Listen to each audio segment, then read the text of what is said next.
C'est un atelier de concertation sur les problématiques du foncier organisé par les femmes de la CAOPA en appui avec nos partenaires.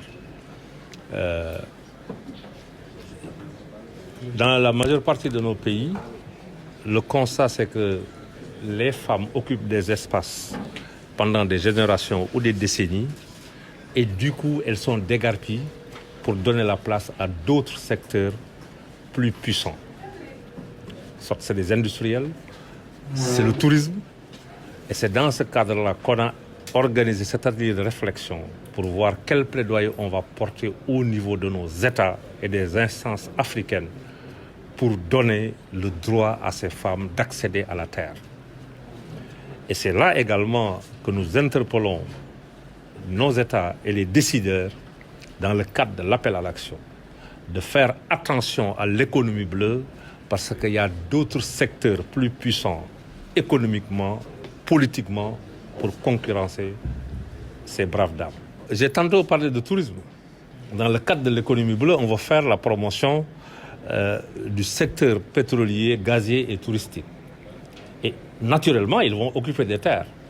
Mais si je peux prendre l'exemple d'un pays africain, que je ne veux pas citer le nom, où les femmes ont occupé un espace pendant 50 ans, du coup, on les a dégarpies pour donner la place à un hôtel pour en faire un parking.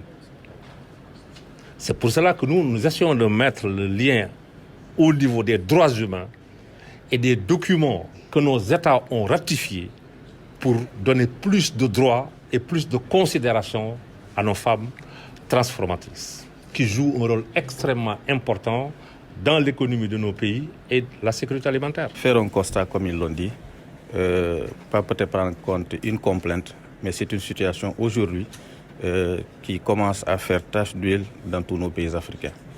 Et nous le savons, l'accès à la propriété terrienne, même dans nos traditions, a été toujours difficile pour les femmes. Mais aujourd'hui, dans le secteur de la pêche, si ce n'est pas empêché parfois par des lois, notamment la loi sur le domaine public maritime, c'est empêché peut-être par des puissances des militaires, comme l'a dit M. Gaussou, qui s'accaparent de cette terre. Mais aujourd'hui, je pense qu'au niveau de nos pays, il est temps de prendre ces préoccupations en compte, et comme il l'a dit, à travers toutes les conventions qui ont été signées par les pays, pour voir comment adapter cette prise en charge de la situation dans nos nouveaux textes et lois.